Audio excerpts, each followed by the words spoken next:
বিসমিল্লাহির রহমানির রহিম। প্রিয় শিক্ষার্থী, আশা করি সবাই সুস্থ আছো। আজকে আমরা যেই টপিকসটা নিয়ে আলোচনা করব সেটা হচ্ছে কিরশফের সূত্রের ব্যবহার নিয়ে আমরা আলোচনা করব। এই টপিকসটা যখন আমরা ভালোভাবে বুঝবো তখন আমরা কি করতে পারবো, বর্তনীর প্রবাহ কত সেটা আমরা নির্ণয় করতে পারবো, এবং বর্তনীর মধ্যে যে বিভব পার্থক্য আছে সেটাও আমরা পরিমাপ করতে পারবো। এই টপিকসটা সম্পর্কে যদি আমরা ভালোভাবে জেনে যাই, তাহলে প্রথমে আমরা কি করতে যাচ্ছি, কিরশফের সূত্রের ব্যবহার করে বর্তনীর প্রবাহ এবং বিভব পার্থক্য কীভাবে নির্ণয় করতে হয় সেটা নিয়ে আমরা আলোচনা করতে যাচ্ছি। এই আলোচনাটা শুরু করতে গেলে প্রথমে আমাদের কি দরকার হবে, একটা সার্কিট দরকার হবে, যেটা বোর্ডের মধ্যে দেখা যাচ্ছে R1 এবং R2 মানের দুটি রোধ কোষের সাথে কিভাবে যুক্ত আছে, আমাদের সমান্তরালে যুক্ত আছে। আবার শুনে নিই, সার্কিটের মধ্যে দেখা যাচ্ছে R1 এবং R2 মানের দুটি রোধ কোষের সাথে কিভাবে যুক্ত আছে, আমাদের সমান্তরালে যুক্ত আছে। তাহলে এবার আমরা একটু করে খেয়াল করি যে কোষ, যেহেতু এই সংযুক্ত বিন্দুর রোধগুলো, সংযুক্ত বিন্দুর নাম দিলাম কত আমরা আর একটা সংযোগ বিন্দুর নাম দিলাম, সাধারণ বিন্দুর নাম দিলাম কত আমরা বি নাম দিলাম। এই কোষ থেকে যে প্রবাহটা বের হচ্ছে তার পরিমাণ ধরলাম কত আমরা আই। এই আই মানের প্রবাহটা এ বিন্দুতে যখন পৌঁছাবে তখন সে কয় ভাগে ভাগ হয়ে যাবে, আমাদের দুই ভাগে ভাগ হয়ে যাবে। এক ভাগ আমাদের R1 রোধের মধ্য দিয়ে যাবে, যার মান ধরলাম কত আমরা I1। আরেক ভাগ কার মধ্য দিয়ে যাবে, আমাদের R2 মানের রোধের মধ্য দিয়ে যাবে, যার মান ধরলাম কত আমরা I2 ধরলাম। আমরা আবার শুনে নিই, এই আই মানের প্রবাহটা যখন এ বিন্দুতে পৌঁছাবে তখন সে কয় ভাগে ভাগ হয়ে যাবে, আমাদের দুই ভাগে ভাগ হয়ে যাবে। এক ভাগ যাবে কার মধ্য দিয়ে, R1 রোধের মধ্য দিয়ে যাবে, যার পরিমাণ ধরলাম আমরা I1। আরেক ভাগ কার মধ্য দিয়ে যাবে, আমাদের R2 রোধের মধ্য দিয়ে যাবে, যার পরিমাণ ধরলাম কত আমরা I2 ধরলাম। এতটুকু আমরা আশা করি বুঝে নিতে পেরেছি। এবার আমরা এ বিন্দুতে যখন আমরা কিরশফের প্রথম সূত্রটা যখন আমরা অ্যাপ্লাই করব, কোন বিন্দুতে, এ বিন্দুতে, তাহলে দেখা যাচ্ছে এ বিন্দুতে আই প্রবাহটা প্রবেশ করতেছে এবং I1 এবং I2 মানের প্রবাহটা এ বিন্দু থেকে কি করতেছে, চলে যাচ্ছে। তাহলে আমরা এ বিন্দুতে যখন কিরশফের প্রথম সূত্রটা অ্যাপ্লাই করব তখন আমরা লিখতে পারবো I প্লাস কত লিখতে পারি, মাইনাস I1 প্লাস কত লিখবো আমরা, মাইনাস I2 ইকুয়াল টু 0। কেন মাইনাস দেওয়া হচ্ছে, যেহেতু I1 এবং I2 মানের প্রবাহটা এ বিন্দু থেকে চলে যাচ্ছে, সেই হিসাবে আমরা কি লিখতে পারি, মাইনাস I1 মাইনাস I2 লিখতে পারি, যেটা আমরা গত দিনের ক্লাসে ভালোভাবেই বুঝিয়ে দিয়েছি। তাহলে এখান থেকে যদি আমরা লিখতে চাই তাহলে কি লেখা যায় একটু করে খেয়াল করি, I মাইনাস I1 মাইনাস কত লিখবো, I2 ইকুয়াল টু 0। বা দিয়ে যদি আমরা লিখতে চাই তাহলে কি লেখা যায়, I ইকুয়াল টু কত লিখতে পারি আমরা, I1 প্লাস I2 আমরা লিখতে পারি। চাইলে এটাকে 1 নাম্বার সমীকরণ দিতেও পারি আমরা আশা করি এতটুকু বুঝে নিতে পেরেছি। এবার আমরা একটা বদ্ধ বর্তনী নেব। বদ্ধ বর্তনীটার নাম দিচ্ছি আমি এখানে এ বি একটু করে খেয়াল করবো আমরা, বদ্ধ বর্তনীতে যখন আমরা কিরশফের দ্বিতীয় সূত্রটা অ্যাপ্লাই করব তখন আমাদের এ থেকে যখন আমরা এই পথ দিয়ে বিতে যাব তখন আমাদের রোধ হচ্ছে কত, আমাদের R1, আর প্রবাহ হচ্ছে কি আমাদের I1। তাহলে রোধ এবং আনুষঙ্গিক প্রবাহের গুণফল আমরা পেয়ে গেলাম। ক্লিয়ার হয়েছে? এবার যখন আমি বি থেকে যখন এই পথ দিয়ে যখন এ বিন্দুতে পৌঁছাবো নিচের পথটা দিয়ে, তখন আমাদের রোধ হচ্ছে কত, আমাদের R2, আর প্রবাহ হচ্ছে কত, আমাদের মাইনাস I2। রোধ এবং আনুষঙ্গিক প্রবাহের গুণফল, আমাদের সূত্র মতে রোধ এবং আনুষঙ্গিক প্রবাহের গুণফলের কি সমষ্টি, বীজগাণিতিক সমষ্টি হবে কার সমান, বর্তনীতে অন্তর্গত মোট তড়িৎচালক শক্তির সমান। যেহেতু আমরা যে আবদ্ধ বর্তনীটা নিয়েছি সেখানে কোনো কোষ দেখা যাচ্ছে না, তাহলে মোট তড়িৎচালক শক্তি সেখানে তাহলে কি হবে, আমাদের 0 হবে। আমরা বুঝে নিতে পেরেছি। তাহলে বা দিয়ে আমরা আর একটু সামনের দিকে যদি যাই, এখানে মাইনাস কেন, আমি বি থেকে যাচ্ছি কোথায়, এর দিকে, কিন্তু প্রবাহ যাচ্ছে কোন দিকে, এ থেকে বি এর দিকে, সেজন্য মাইনাস দেওয়া হয়েছে। তাহলে আমরা R1 I1 মাইনাস কত লিখতে পারি, R2 ইকুয়াল টু 0। বুঝে নিতে পেরেছি। তাহলে আমরা বা দিয়ে যদি লিখতে চাই তাহলে এখানে কি লিখতে পারি, R1 ইকুয়াল টু কত লিখবো আমরা, R2 আমরা লিখতে পারি। এতটুকু ক্লিয়ার হয়েছে। আমরা যদি আরেকটু এদিকে যাই তাহলে কি লিখতে পারি একটু করে বুঝে নেব, আমরা খেয়াল করব আস্তে আস্তে করে। তাহলে এখান থেকে আমরা যদি বা দিয়ে যদি লিখি R1 ডিভাইডেড বাই কত লিখতে পারি আমরা, R2 ইকুয়াল টু কত লেখা যায় এখানে, I2 ডিভাইডেড বাই I1 লেখা যায় আশা করি। ওই যে R2টাই পাশে নিয়ে আসলাম, I1টা ওই পাশে নিয়ে গেলাম। বা দিয়ে যদি আর একটু সামনের দিকে যাই তাহলে এই লাইনটাকে আমি এভাবে যদি লিখি, I2 divided by I1 equal to কত লিখতে পারি, R1 ডিভাইডেড বাই R2। এতটুকু ক্লিয়ার হয়েছে। এবার আমরা উভয় পাশে এক যোগ করে দেব। তাহলে কত লিখতে পারি আমরা, I2 I1 প্লাস 1, যে সমীকরণ উভয় পাশে একই রাশি যোগ বিয়োগ করা যায়, যেটা আমরা গণিত থেকে জানি। R1 divide by R2 plus কত 1, উভয় পাশে আমরা 1 যোগ করে দিলাম। বা দিয়ে আমরা আরেকটু যদি সামনের দিকে যাই তাহলে কি লিখতে পারি, I1, এখানে I2 প্লাস I1 থাকবে, আর এখানে কত হবে রসাগু R1 প্লাস R2 হয়ে যাবে। এতটুকু আমরা বুঝে নিতে পেরেছি। এটাকে যদি আরেকটু সাজিয়ে যদি লিখতে চাই তাহলে কি লিখতে পারি একটু করে খেয়াল করব, I1 plus I2 divide by I1 equal to কত লিখবো আমরা, R1 plus R2 divided by R2 আমরা লিখতে পারি। এবার আমরা এদিকে খেয়াল করব। এতটুকু আমরা ক্লিয়ার করতে পেরেছি।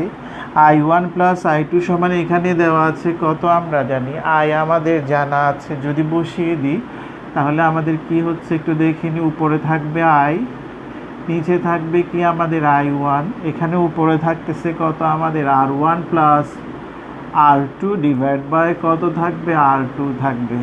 এতটুকু আমরা বুঝে নিতে পেরেছি। তাহলে এখন যদি আমরা কোনাকুনি যদি গুণ করে ফেলি তাহলে কি হচ্ছে একটু দেখে নেব আমরা, I1 ইন্টু কত হবে, R1 plus R2 equal to R2 into I আমরা লিখতে পারি। এতটুকু আমরা বুঝতে পেরেছি আশা করি।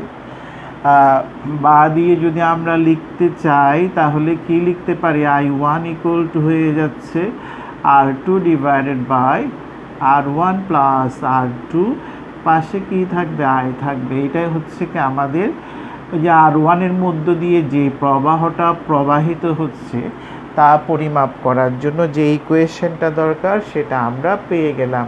ঠিক একইভাবে যেভাবে আমরা I1টা বের করলাম, অনুরূপভাবে আমরা একই প্রসিডিউরটা অনুসরণ করে আমরা কি করতে পারবো, R2 এর মধ্য দিয়ে প্রবাহিত প্রবাহ মাত্রা I2টা আমরা নির্ণয় করতে পারবো। ইকুয়েশনটা হবে তখন কি আমাদের R1 প্লাস R2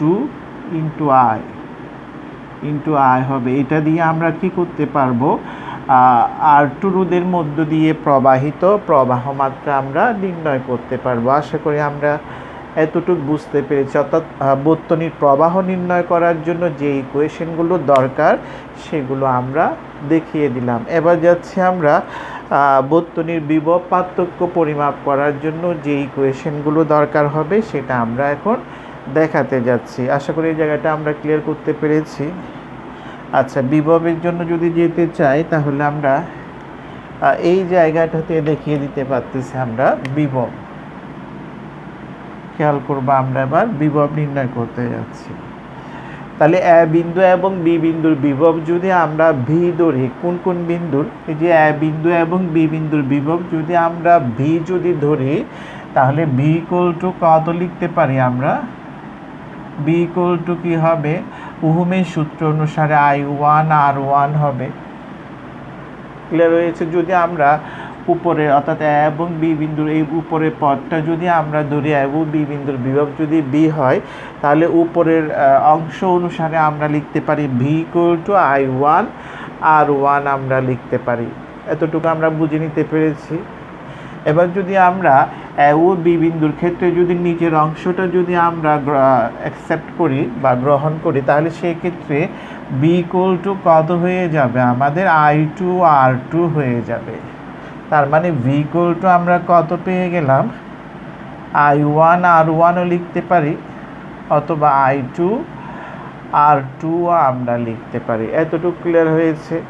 এবার আমরা যাচ্ছি এই যে R1 এবং R2 এই দুইটা কিভাবে যুক্ত আছে বলেছিলাম, মনে আছে আমাদের, সমান্তরালে যুক্ত আছে। এই R1 এবং R2 রোধের সমান্তরাল সমবায়ের তুল্য রোধ যদি কত হয়, আমাদের RP যদি হয়, তখন আমাদের বর্তনীটা দেখতে কি রকম হয় একটু দেখিয়ে দিচ্ছি আমরা। অর্থাৎ R1 এবং R2 রোধের সমান্তরাল সমবায়ের তুল্য রোধ যদি RP হয়, তখন আমাদের বর্তনীটা দেখতে এইরকম হয়ে যাবে। একটু করে খেয়াল করব, তখন আমাদের বর্তনীটা দেখতে এটা এ বিন্দু আর এটা বি বিন্দু হয়ে যাবে, আর এই রোধটা তখন কি হয়ে যাবে, RP হয়ে যাবে। মূল প্রবাহ পুরাটা তখন কার ভিতর দিয়ে যাবে, আমাদের RP এর মধ্য দিয়ে যাবে। তাহলে সেই ক্ষেত্রে এ বিন্দু এবং বি বিন্দুর বিভব যদি কি হয়, ভি হয়, তখন ভি ইকুয়াল টু কত লিখতে পারবো আমরা, I ইন্টু RP আমরা লিখতে পারবো। তার মানে আমরা বর্তনীর বিভব নির্ণয় করার জন্য যে ইকুয়েশনগুলো দরকার সেগুলো আমরা এখানে পেয়ে গেলাম। তার মানে আমাদের এই টপিক্সটা আমরা মোটামুটি বুঝিয়ে দেওয়ার চেষ্টা করেছি, আশা করি আমরা বুঝতে পেরেছি। এর পরের টপিক যেটা আছে কির্শফের সূত্রের ব্যবহারের মধ্যে, সেটা হচ্ছে রোধ পরিমাপের জন্য হুইটস্টোন ব্রিজ নীতি প্রতিপাদন, যেটা আমরা দেখব। এর পরের টপিক্স যেটা আছে সেটার মধ্যে আমরা দেখতে যাচ্ছি রোধ পরিমাপের জন্য হুইটস্টোন ব্রিজ নীতি প্রতিপাদন, অর্থাৎ কির্শফের সূত্রের দ্বিতীয় ব্যবহারটা আমরা এখানে দেখাতে যাচ্ছি, যেটা কোন কাজে ব্যবহৃত হচ্ছে, রোধ পরিমাপের হুইটস্টোন ব্রিজ নীতি প্রতিপাদনে আমরা কির্শফের সূত্রগুলোর ব্যবহার এখানে আমরা দেখতে পাবো। এটার জন্য আগে আমাদের জানতে হবে হুইটস্টোন ব্রিজ নীতি, ব্রিজটা কি সেটা আগে জানতে হবে। হুইটস্টোন ব্রিজ হচ্ছে চারটি রোধ পরপর শ্রেণীবদ্ধভাবে যদি এমনভাবে সাজানো হয়, আবার শুনে নিই আমরা, চারটি রোধ পরপর শ্রেণীবদ্ধভাবে যদি এমনভাবে কি হয়, সাজানো হয়, যেন প্রথম রোধের প্রথম প্রান্ত এবং শেষ রোধের শেষ প্রান্ত মিলে একটা কি তৈরি করবে, আবদ্ধ বর্তনী তৈরি করবে।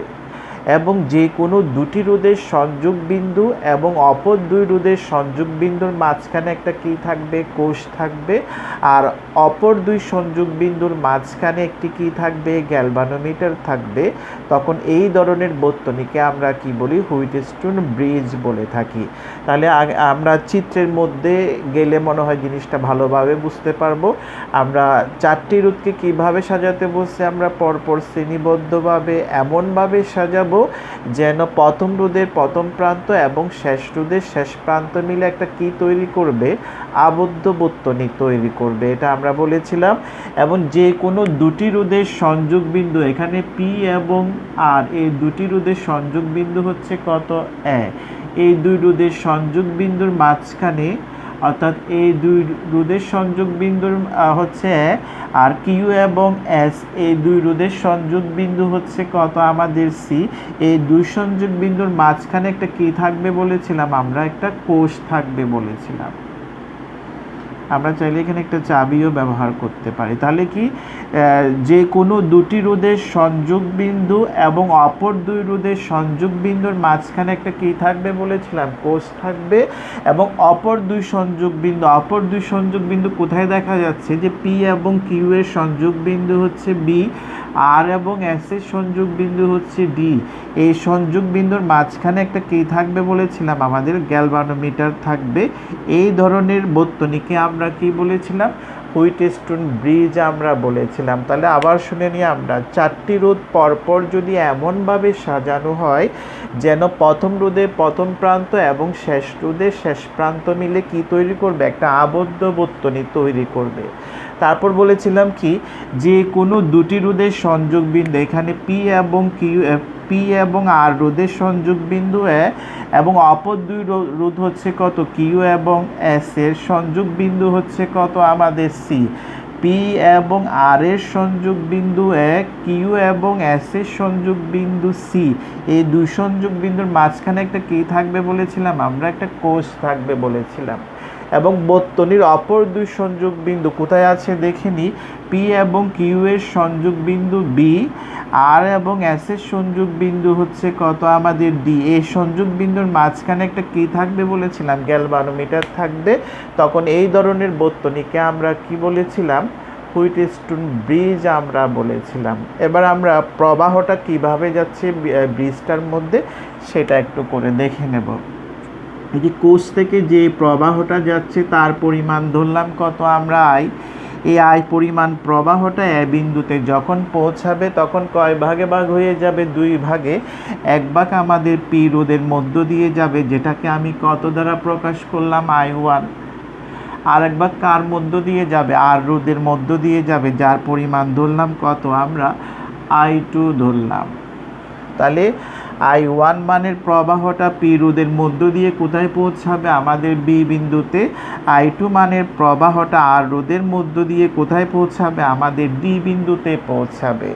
তাহলে I1 বি বিন্দুতে পৌঁছাবে, I2টা ডি বিন্দুতে পৌঁছার পর 3 ধরনের ঘটনা ঘটতে পারে। আমরা খুব মনোযোগ সহকারে এই 3 ধরনের ঘটনাগুলো খেয়াল করতে হবে, না হলে আমাদের বইতে পড়তে গেলে একটু জটিল মনে হতে পারে। তাই সেটা খেয়াল করব, 3 ধরনের ঘটনাটা কি সেটা একটু মনোযোগ সহকারে খেয়াল করব। প্রথম ঘটনা হচ্ছে, যদি বি বিন্দুর বিভব যদি বেশি হয়, ডি বিন্দুর বিভব যদি কম হয়। বি বিন্দুটা বিভব যদি বেশি হয়, ডি বিন্দুর বিভব যদি কম হয়, তাহলে বি বিন্দুতে যে I1 মানের প্রবাহটা আছে, সে I1 মানের প্রবাহের একটা অংশ গ্যালভানোমিটারের মধ্য দিয়ে প্রবাহিত হয়ে, যার মান ধরলাম কত IG, প্রবাহিত হয়ে কোথায় আসবে, আমাদের ডি বিন্দুতে আসবে। ডি বিন্দুতে এসে কার সাথে যুক্ত হবে, I2 এর সাথে যুক্ত হবে। I2 এর সাথে যুক্ত হয়ে মনে করলাম মোট প্রবাহ কত হয়ে গেল, I4 হয়ে গেল। এই I4টা তখন এস এর ভিতর দিয়ে কোথায় পৌঁছাবে, আমাদের সি বিন্দুতে পৌঁছাবে। বুঝে নিতে পেরেছি। এবং I1 এর অবশিষ্ট অংশ যেটা রয়ে গেছে সেটা ধরলাম কত আমরা I3। সে I3টা কিউ এর মধ্য দিয়ে কোথায় আসবে, আমাদের সি বিন্দুতে পৌঁছাবে। সি বিন্দুতে যখন পৌঁছাবে প্রবাহগুলো যুক্ত হয়ে আবার মূল প্রবাহ কার সমান হয়ে যাবে, আই এর সমান হয়ে যাবে। আমরা কথাটা আবার খেয়াল করি, তাহলে পরবর্তীতে আমাদের অত বেশি বলতে হবে না। তাহলে আবার খেয়াল করি, যদি বি বিন্দুর বিভবটা যদি বেশি হয়, ডি বিন্দুর বিভবটা যদি কম হয়, তাহলে বি বিন্দুতে যে I1 মানের প্রবাহটা আছে তার একটা অংশ কার মধ্য দিয়ে, গ্যালভানোমিটারের মধ্য দিয়ে কোথায় পৌঁছাবে, আমাদের ডি বিন্দুতে পৌঁছাবে। ডি বিন্দুতে যখন পৌঁছাবে তখন I2 এর সাথে যুক্ত হয়ে মোট প্রবাহটা তখন কত হয়ে যাবে, I4 হয়ে যাবে। এই I4টা তখন এস এর ভিতর দিয়ে কোথায় পৌঁছাবে, আমাদের সি বিন্দুতে পৌঁছাবে। এবার এই যে I1 এর অবশিষ্ট অংশ যেটা রয়ে গেছে সেটা ধরলাম কত, আমাদের I3। এই I3টা তখন কিউ এর মধ্য দিয়ে কোথায় পৌঁছাবে, আমাদের সি বিন্দুতে পৌঁছাবে। তাহলে সি বিন্দুতে মোট প্রবাহগুলো যুক্ত হয়ে কত হয়ে যাবে, I হয়ে যাবে। তাহলে প্রথম ঘটনা আমরা শেষ করলাম। দ্বিতীয় ঘটনাটা খেয়াল করি, যদি আমাদের ডি বিন্দুর বিভবটা যদি বেশি হয়, বি বিন্দুর বিভবটা যদি কম হয়, তাহলে এই I2 মানের প্রবাহ যেটা ডি বিন্দুতে আছে তার একটা অংশ কার মধ্য দিয়ে, গ্যালভানোমিটারের মধ্য দিয়ে কোথায় গিয়ে পৌঁছাবে, বি বিন্দুতে পৌঁছাবে। বি বিন্দুতে যখন পৌঁছাবে তখন I1 এর সাথে যুক্ত হয়ে তখন সেটা কত হয়ে যাবে, I3 হয়ে যাবে। এই I3 মানের প্রবাহটা তখন কিউ এর মধ্য দিয়ে কোথায় পৌঁছাবে, আমাদের সিতে পৌঁছাবে। I2 মানের প্রবাহ যেটা অবশিষ্ট রয়ে গেছে সেটা ধরলাম কত, আমাদের I4। এই I4টা এসের ভিতর দিয়ে কোথায় পৌঁছাবে? আমাদের সিতে পৌঁছাবে। সিতে পৌঁছার পর মোট প্রবাহ আবার কত হয়ে যাবে? I হয়ে যাবে। আমরা আবার এটা একটু করে শুনে নিই। যদি ডি বিন্দুর বিভব বেশি হয়, বি বিন্দুটা যদি কম হয়, তখন I2 মানের প্রবাহ যেটা ডি বিন্দুতে আছে, সে I2 মানের প্রবাহের একটা অংশ গ্যালভানোমিটারের মধ্য দিয়ে কোথায় পৌঁছাবে? আমাদের বি বিন্দুতে পৌঁছাবে। বি বিন্দুতে পৌঁছানোর পর I1 এর সাথে যুক্ত হয়ে মোট প্রবাহ কত হয়ে যাবে? আমাদের I3 হয়ে যাবে। এই I3 প্রবাহটা তখন আমাদের কিউ এর মধ্য দিয়ে কোথায় গিয়ে পৌঁছাবে? আমাদের সিতে পৌঁছাবে। I2 মানের প্রবাহের অবশিষ্ট অংশ যেটা রয়ে গেছে সেটা ধরলাম কত? আমরা I4 ধরলাম। এই I4টা এসের ভিতর দিয়ে কোথায় পৌঁছাবে? আমাদের সিতে পৌঁছাবে। সিতে পৌঁছানোর পর মোট প্রবাহ আবার কত হয়ে যাবে? I হয়ে যাবে। আশা করি আমরা দ্বিতীয় ঘটনাটাও বুঝতে পারলাম।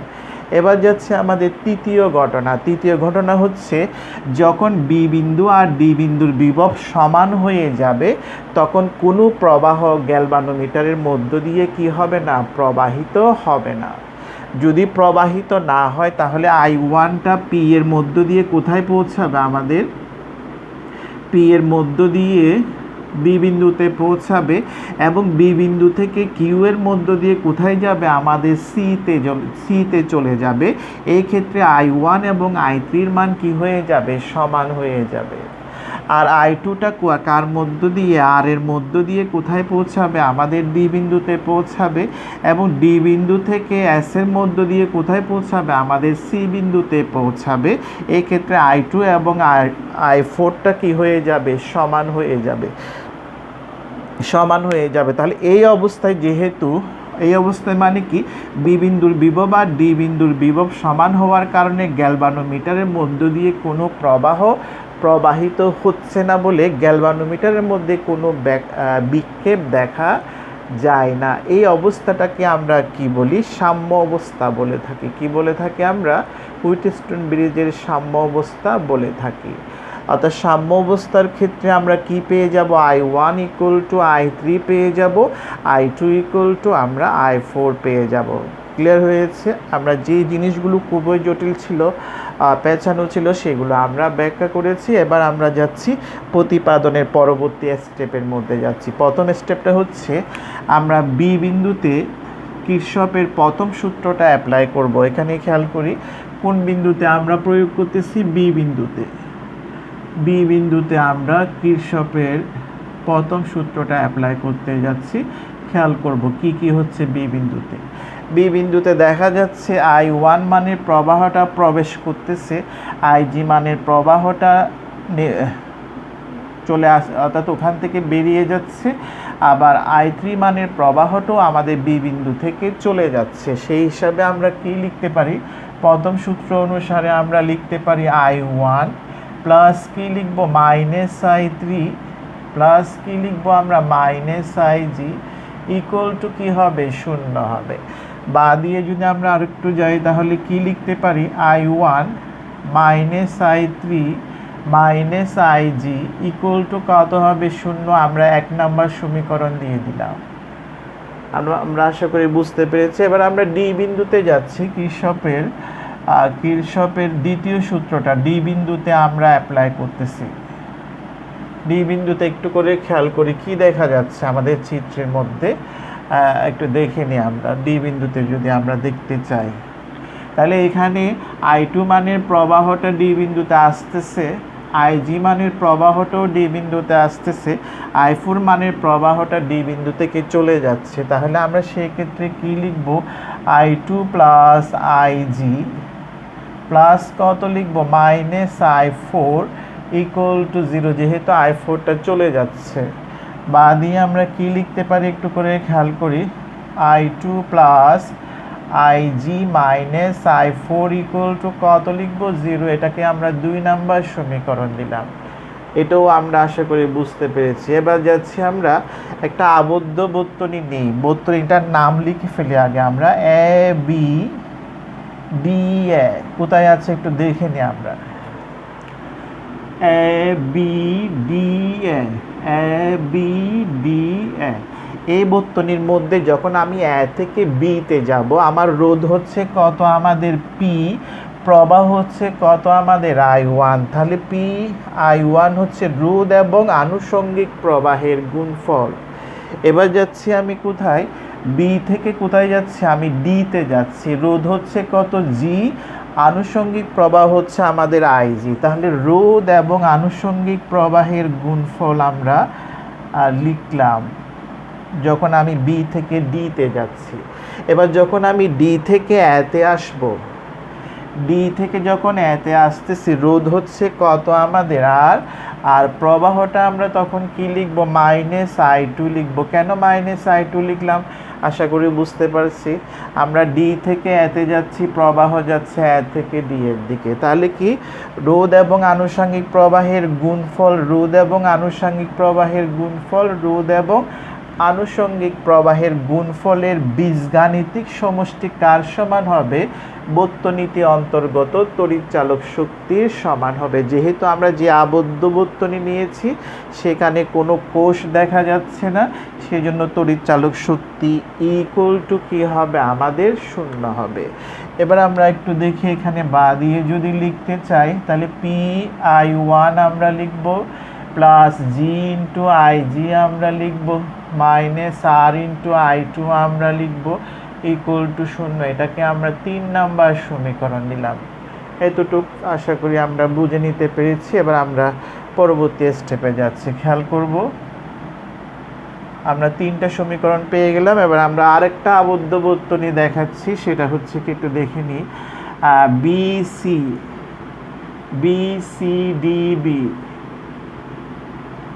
BCDB বর্তনীর ক্ষেত্রে যদি আমরা সূত্রটা যদি ব্যবহার করি, বি থেকে যখন সিতে যাচ্ছি, রোধ হচ্ছে আমাদের কিউ, আনুষঙ্গিক প্রবাহ হচ্ছে কত আমাদের I3। তাহলে কিউ ইন্টু I3 রোধ এবং আনুষঙ্গিক প্রবাহের গুণফল।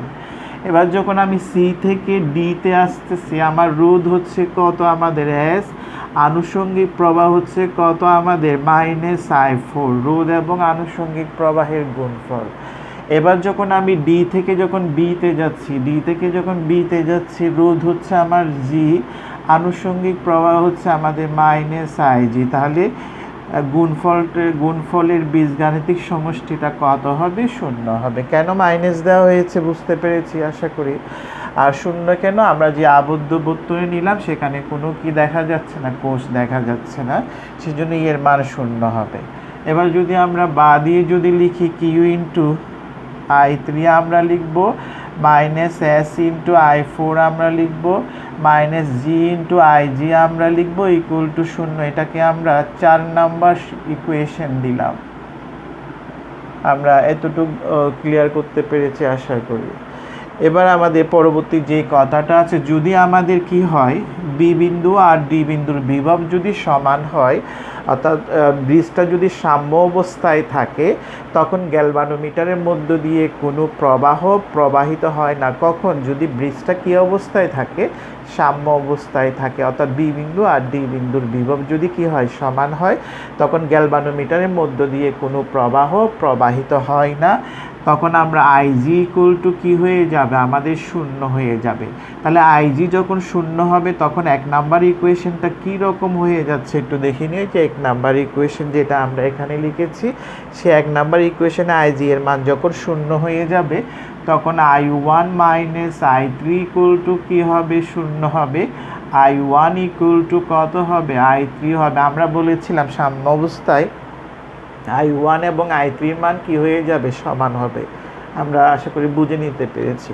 তখন আমাদের 2 নাম্বার ইকুয়েশনে যে এখানে যেটা দেখা যাচ্ছে, সেটা কি রকম হয়ে যায় দেখি। 2 নাম্বার ইকুয়েশন থেকে আমরা কি পাচ্ছি সেটা দেখে নিই। 2 নাম্বার থেকে পাবো আমরা I2 -I4 equal to 0। I2 equal to তখন কি হয়ে যাবে, আমাদের I4 হয়ে যাবে। তাহলে আমরা আরেকটা ইকুয়েশন পেয়ে গেলাম। আশা করি বুঝে নিতে পেরেছি। এবার যাচ্ছে আমাদের 3 নাম্বার ইকুয়েশন। যখন IG ইকুয়াল টু 0 হবে, তখন আমরা 3 নাম্বার ইকুয়েশন থেকে কি পাচ্ছি, এটা আমটা তখন 0 হয়ে যাবে, যেহেতু IG এর মান 0।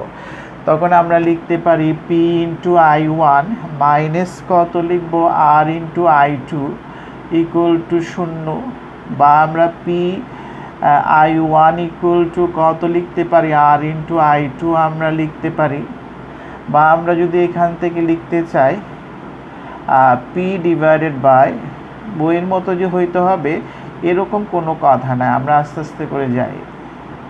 P divided by R equal to কত লিখতে হবে, I2 ডিভাইডেড বাই I1 আমরা পেয়ে গেলাম। আশা করি আমরা 3 নাম্বার ইকুয়েশন থেকে কী পেয়েছি সেটা বুঝে নিতে পেরেছি। এবার আমাদের 4 নাম্বার ইকুয়েশনটা কি হয় একটু দেখে নেব আমরা। 4 নাম্বার ইকুয়েশনটা যদি দেখতে চাই আমরা একটু ভাগ করে দিই, যেহেতু আমি চাচ্ছিলাম সবগুলো ইকুয়েশন একই জায়গায় থাকে, সেজন্য আমরা একটু ছোট ছোট করে দেখাচ্ছি জিনিসগুলো কি হয়। তাহলে এবার আমাদের 4 নাম্বার ইকুয়েশন থেকে কি পাচ্ছি, অর্থাৎ আমাদের 4 নাম্বার ইকুয়েশনটা কি হয় দেখেন, এখানে আছে। তাহলে কত লিখবো আমরা, কিউ ইন্টু I3, 4 নাম্বারটা এখানে লিখি, কিউ ইন্টু I3 হয়ে যাচ্ছে মাইনাস কত হবে, এস ইন্টু I4 হবে, এটা তো শূন্য হয়ে যাবে যেহেতু IG এর মান শূন্য, তাহলে এটা ইকুয়াল টু শূন্য। সুতরাং এখান থেকে আমরা বা দিয়ে যদি লিখতে চাই কিউ I3 ইকুয়াল টু কত লিখবো, এস ইন্টু I4 আমরা লিখতে পারি, বা দিয়ে আমরা লিখতে পারি Q divided by S equal to কত লিখবো, I4 ডিভাইডেড বাই I3 আমরা লিখতে পারি। আশা করি বুঝতে পেরেছি।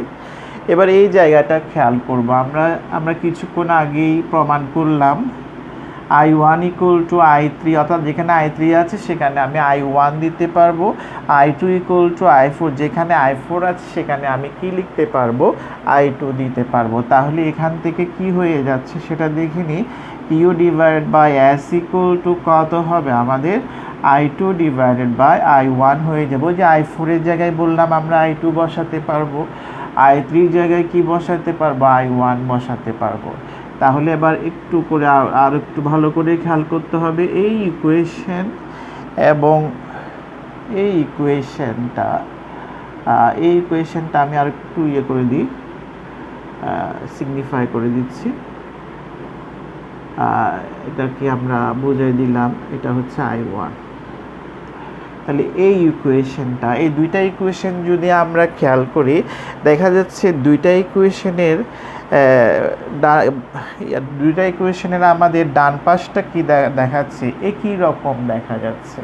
তাহলে আমরা এটা যদি এখানে I1 I2 একই রকম যেহেতু আছে, তাহলে এই দুইটা ইকুয়েশন থেকে আমরা লিখতে পারি কি বলতো একটু, কি লেখা যায়, P divided by R equal to কত লিখতে পারি আমরা, কিউ ডিভাইডেড বাই এস লিখতে পারি, বা দিয়ে যদি আমরা লিখতে চাই P by Q equal to কত লিখতে পারি আমরা, আর বাই এস লিখতে পারি।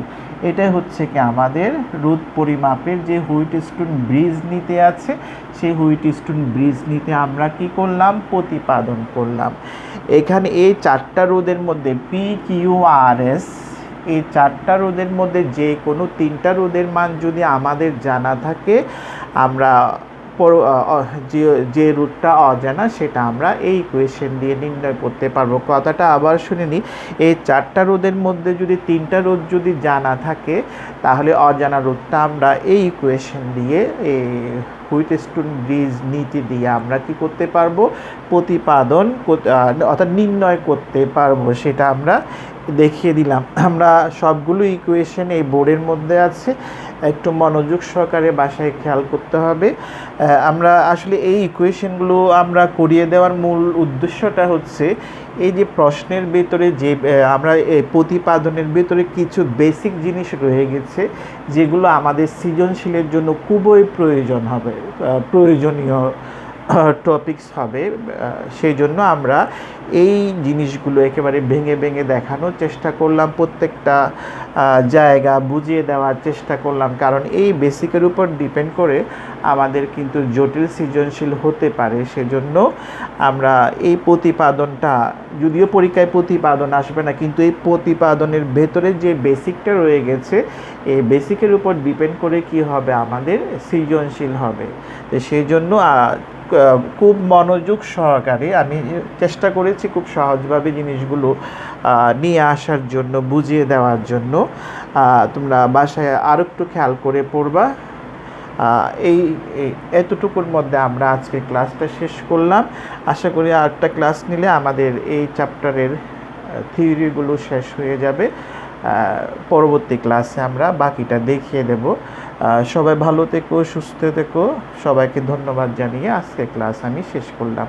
ধন্যবাদ সবাইকে।